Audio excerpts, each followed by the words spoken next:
सबसे ज्यादा धन्यवाद मैं प्राइम मिनिस्टर का करता हूं कि आपने सबको सुना, आपने इतना समय 2 घंटे से ज्यादा यहां समय दिया। आप बहुत भावुक हुए और सच है, हकीकत। अगर सच बताएं सर, मेरे माता पिता की जब डेथ हुई, मेरे आंखों से आंसू निकले, लेकिन मैं चिल्ला के रो नहीं पाया। मैंने जिंदगी में सिर्फ चिल्ला के रोया। और जब रोता है इंसान तो वो कोई चिल्ला के रोने के लिए तो आपको आर्टिफिशियल होने की जरूरत नहीं।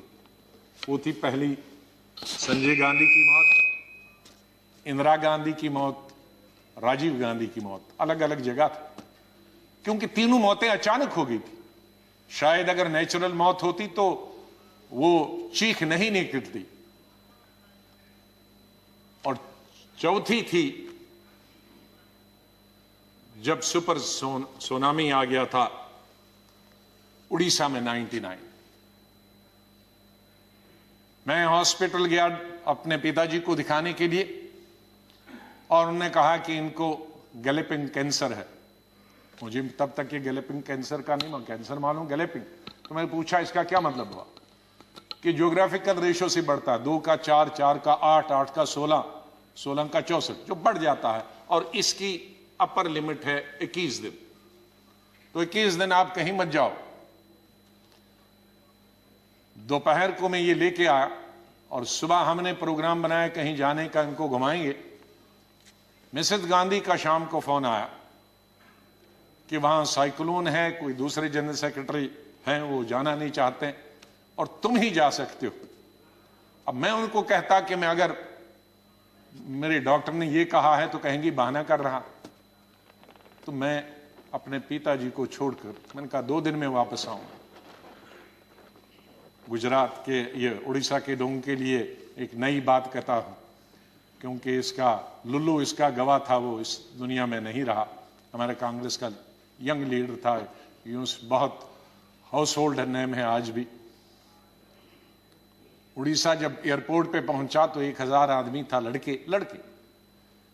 तो कहा सर पैदल चलना है, क्योंकि सारे पेड़ जो हैं, शहर पानी में है और सारे पेड़ सड़कों पर है, तो ये 10-12 किलोमीटर पैदल चलना। चले हम। तो सबसे बड़ा काम क्या था पहला, और मिनिस्टर कोई नहीं, चीफ मिनिस्टर भाग गए थे, मिनिस्टर भाग गए थे, कोई एडमिनिस्ट्रेशन, कोई। दुकानें तोड़कर मैंने उनकी लिस्ट बनाई पुलिस की मदद से कि उनको पैसे देंगे बाद में। हमने हथियार लिए जंगल काटने के, 3 रातें और 3 दिन। और अटल जी से जाते ही मैंने फोन पे संपर्क किया, अटल जी प्राइम मिनिस्टर, कि ये स्थिति है और हम सड़क तैयार करेंगे, तब आप आइए ताकि हम वहां समंदर तक पहुंच जाएं। 3 रात और 3 दिन हम तकरीबन 1000 लड़के यूथ कांग्रेस के मैंने लगाए काटने में और सड़क। फिर पीएम को फोन किया, फिर वो हेलीकॉप्टर से आए, फिर उनसे राशन मंगाया, फिर उसके बाद मैंने सोनिया गांधी जी को कहा। तो और वहां मैं रोया जब मैंने लाशें देखी, सैकड़ों लाशें तैर रही थी जब हम समंदर के किनारे तक पहुंचे। वहां मैं चिल्ला के रोया। वो 4थी दफा था। और 5वीं दफा जिसका उल्लेख माननीय प्रधानमंत्री जी ने किया और वो भावुक हुए। मैं 2005 में जब चीफ मिनिस्टर बना नवंबर में, और मई में जब दरबार कश्मीर में खुला, तो मेरा स्वागत गुजरात के मेरे भाइयों और बहनों की कुर्बानी से हुआ।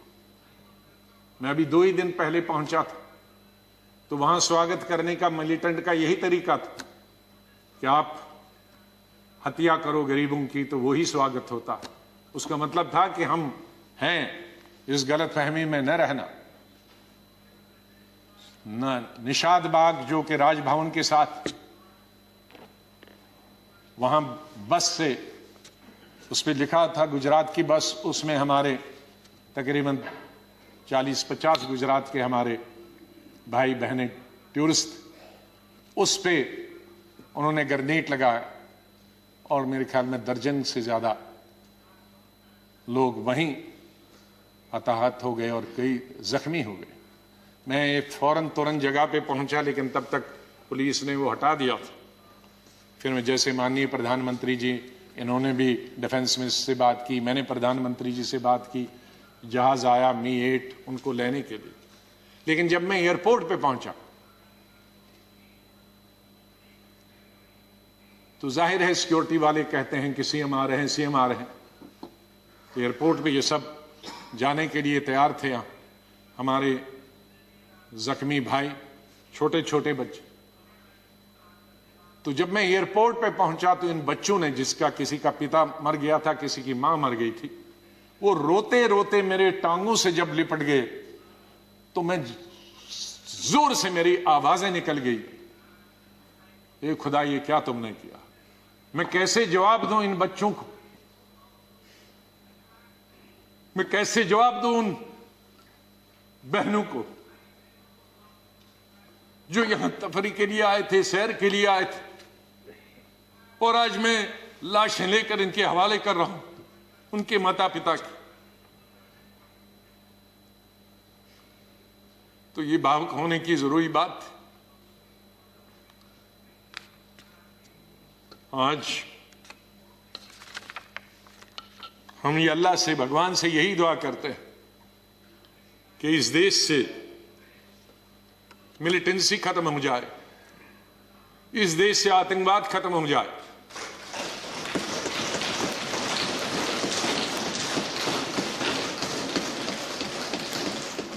हजारों हमारे सिक्योरिटी फोर्सेस के, आर्मी के, पैरामिलिट्री फोर्सेस के, पुलिस के जवान मारे गए। सिविलियन कई क्रॉस फायरिंग में मारे गए।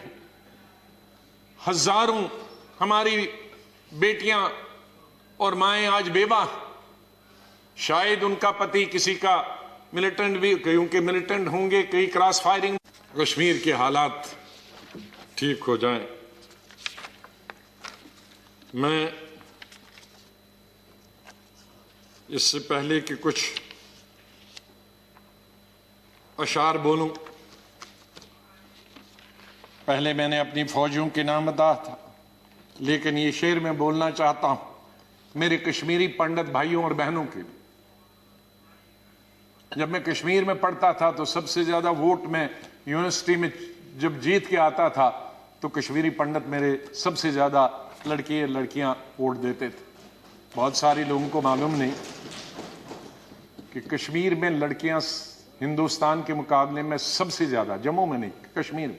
जिस वक्त मैं एमएससी कर रहा था तो साइंस में तकरीबन 50% लड़कियां होती थी और आर्ट्स में 90%। तो ओवरऑल ज्यादा लड़कियां पोस्ट ग्रेजुएशन पढ़ती थी। तो मैं जब यूनिवर्सिटी का इलेक्शन लड़ता था तो हमारे कश्मीरी पंडित लड़के हों या लड़कियां, सबसे ज्यादा वोट मुझे 100% मिलते थे। मैं 99 भी नहीं कहूं। दोस्त हैं आज वो बिखरे हुए। मुझे बहुत अफसोस होता है जब मैं उनसे मिलता, अपने क्लासमेट्स।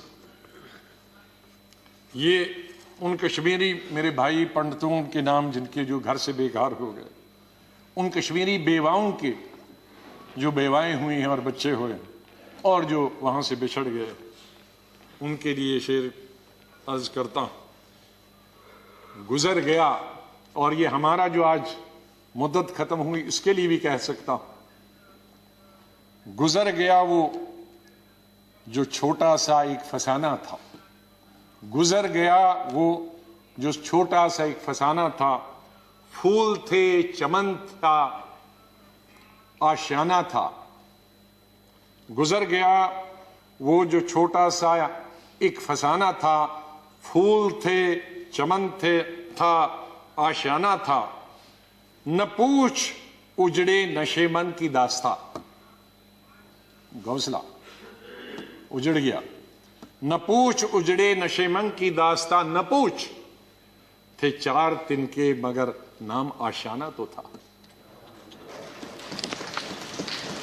तो हम उस आशियाने को, आप दोनों यहां बैठे हैं, उसको फिर आशियाना बनाए जो इस वक्त उजड़ा हुआ है। उसके लिए हम सबको प्रयास करना। और मुझे, जैसे मैंने बताया, बहुत काम कर चुके हैं, सेवा कर चुके हैं, आशीर्वाद सबका मिला है। मैं यही कहूंगा, दिल ना उम्मीद तो नहीं नाकाम ही तो है, दिल ना उम्मीद तो नहीं नाकाम ही तो है, लंबी है गम की शाम शाम ही तो है। कितनी लंबी होगी, सवेरा तो आई, विंटर में जरा लंबी होती है, तो लंबी है गम की शाम मगर शाम ही तो है, सवेरा तो फिर आ जाएगा। और आखिर में ये कहूंगा, चाहे हम याद यहां ना होंगे, लेकिन फिर उसके लिए कहूंगा, बदलेगा न मेरे बाद भी मौजूए गुफ्तगू, बदलेगा न मेरे बाद भी मौजूए गुफ्तगू, मैं जा चुका हूंगा फिर भी तेरी महफिलों में रहूंगा।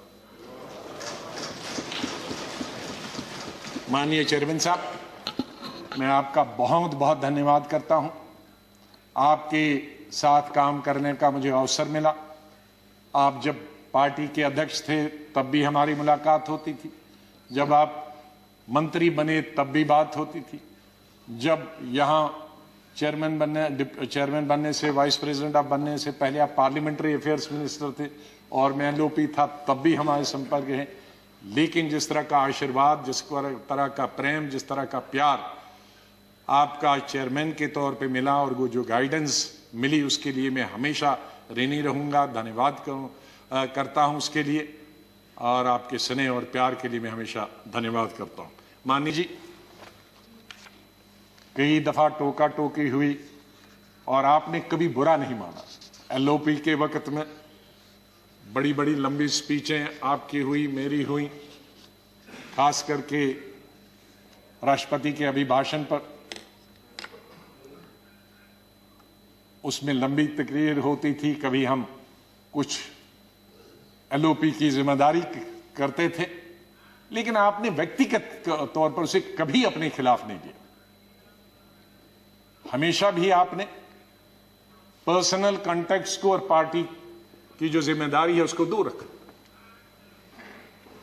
कभी ईद हो, दिवाली हो, बर्थडे हो, उसमें बराबर आपने कभी भी कमी नहीं की फोन करने की। सबसे पहले या तो मेरे पार्टी प्रेसिडेंट का आता था या आपका आता था, दो आदमियों का तो अनिवार्य, हमारे प्रधानमंत्री और कांग्रेस प्रेसिडेंट मिसेस गांधी। और आपने हमेशा बताया कि कभी अपनी स्टेट के बारे में हो और कोई काम हो तो मुझे आप कभी भी बताना। मुझे याद है जब मैं राज्यसभा इलेक्शन लड़ने गया तो आपने कुछ कहा कि भाई आपको कुछ जरूरत है, मेरे का वो तो लड़ाई है, आपका कैंडिडेट है, मैं कैंडिडेट हूं, उसमें आप कुछ नहीं कर सकते। तो ये एक पर्सनल टच जो होता, आदमी भावुक हो जाता है, आदमी सेंटिमेंटल हो जाता है, आदमी इमोशनल होता है। और मेरे संपर्क तो विपक्ष के साथ आज से नहीं, जब पहली दफा मैं एमओएस बना था तब से लेकर आज तक, क्योंकि हम मिलके ही देश को चला सकते हैं, लड़ाई करके, गालियां देकर नहीं कर सकते। हम अपनी बात अपने भाषणों के जरिए कर सकते हैं। मैं आपका बहुत धन्यवाद करता हूं। मैं माननीय डिप्टी चेयरमैन साहब, मेरे यहां हम बेंचमेट रहे, वो हमेशा मुझे याद रहेगा। बहुत सिंपल आदमी है, स्ट्रेट फॉरवर्ड है। कभी कभी हम नाराज होते हैं स्ट्रेट फॉरवर्ड, लेकिन स्ट्रेट फॉरवर्ड हमेशा वो लोग नाराज होते हैं।